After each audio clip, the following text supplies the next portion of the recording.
Hello, everybody. I'm reminded today of our founder, Dr. Paul Levine, the very first host of this radio broadcast called Bible Tract Echoes. It's been on the air all the way back since 1957, 1958 or thereabouts, and Dr. Paul would always start the broadcast with that phrase, two words, "Hello, everybody." And I say to you, to each and every person, no matter where you are listening right now, some of you may be listening in the morning, afternoon, evening, middle of the night even. This radio broadcast goes out on over 100 different stations nationwide and internationally. And so there are people listening in a bunch of different time zones right now. And that draws to my mind a familiar passage, one that you may already be knowledgeable of. But Psalm 63, verse number 1 says this, "O God, thou art my God. Early will I seek thee. My soul thirsteth for thee. My flesh longeth for thee in a dry and thirsty land where no water is." I was working on something at our new building in Odell, Illinois. Of course, Bible Tracts Incorporated has been perfectly led of God. We're relocating just a little bit, it's less than an hour or so, but a beautiful building, 2 times the space, 3 times the land area, great location.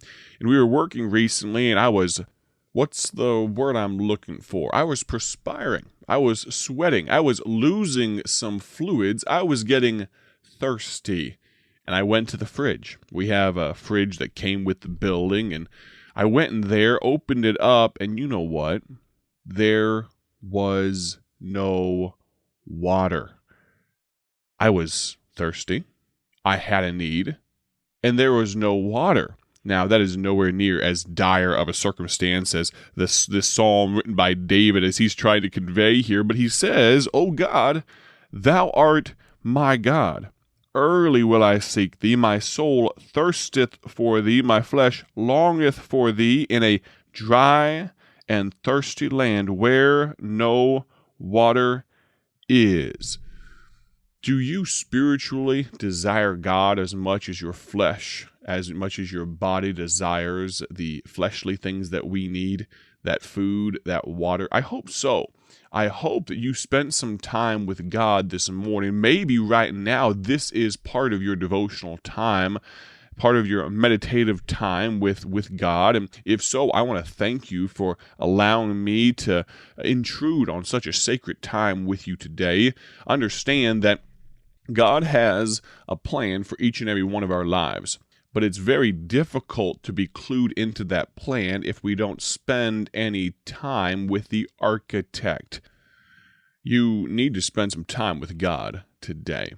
Now, I am excited to tell you about something that happened recently at Bible Tracts Incorporated. I'd been talking for weeks and weeks about our open house. And to God be the glory, we had a great event, and I apologize for being derelict and not talking to you about it sooner, but I appreciate your patience. On Saturday, November 13th, this past month, we had a great time, just a phenomenal time together with a bunch of different people. We had people from multiple different states come. As far away, I think the furthest was Michigan. We had many from Wisconsin, 3 and 4 hours, even north of Milwaukee.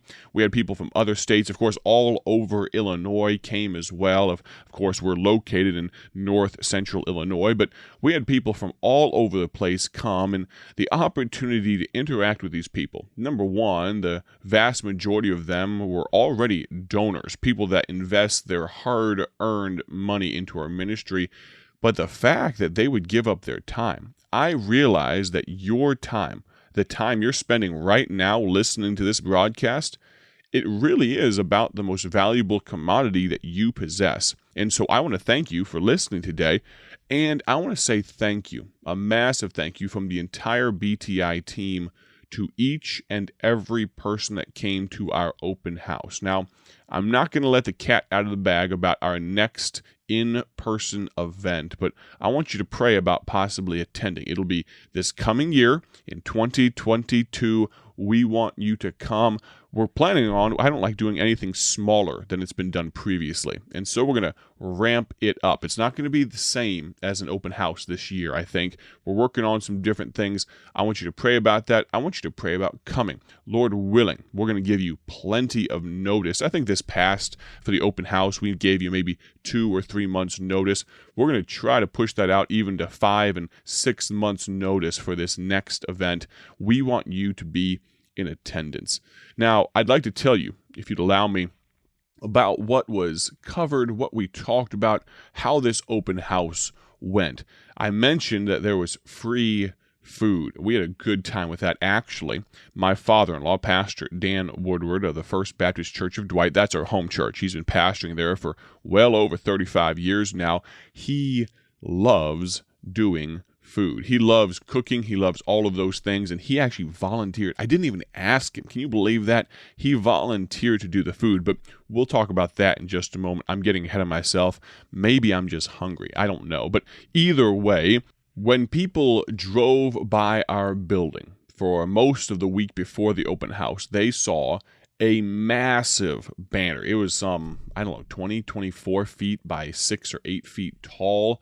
And it said in massive lettering, open house, and said you can find more information at BibleTractsInc.org, of course. And it was absolutely enormous, and you couldn't miss it from the road going either way. Of course, we're located right off of old Route 66. Very cool to have that little bit of nostalgia, a little bit of history tied to our ministry now.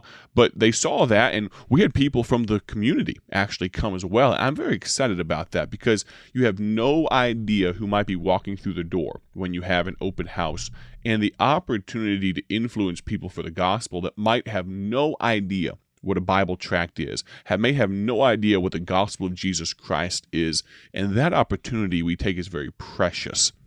And so that was part of the reason we put that massive banner up. But as people pulled in, we have a fairly large parking lot for our size of a building, and it seemed to be very full. And people walked through the door, and the first thing they were greeted by was a brand spanking new looking building. It definitely does not look like it did 3 or even 4 months ago. And they got to see the paint on the walls and all of those things. And I realize we are not quite done yet. I'm personally praying that we can fully move in by about February 1st.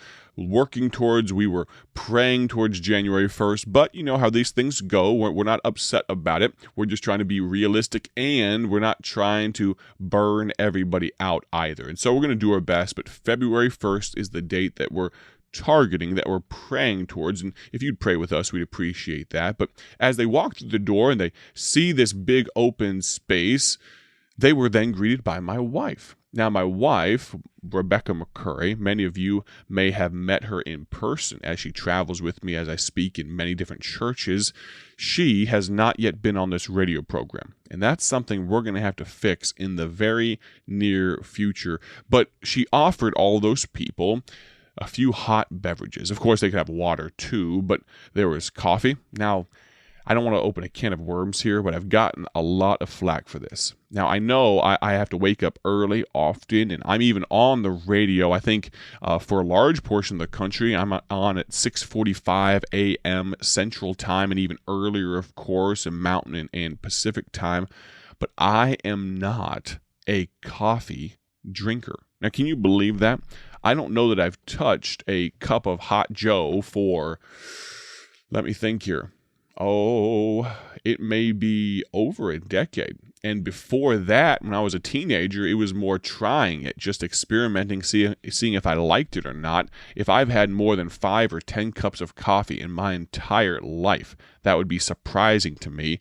But I know many people, and I'm not putting down, I am not throwing stones, I'm not opposed to coffee as a concept. Understand that. My wife loves coffee. She probably drinks enough for the both of us, but she was offering coffee. That's what brought it to mind. So understand, if you drink coffee at Bible Tracts Incorporated, we support you, and whether it's an addiction or not, we will support you in that.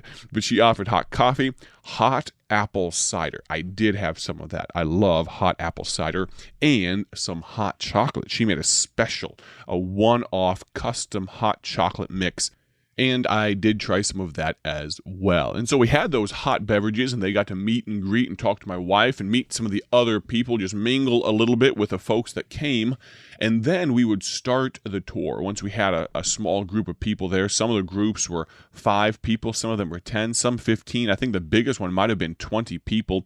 And we led them up the stairs and around the corner into the Paul Levine Memorial Room. This is one of my favorite parts of this new building, is the fact that we get to kind of reestablish how much we care and how much we appreciate our founder.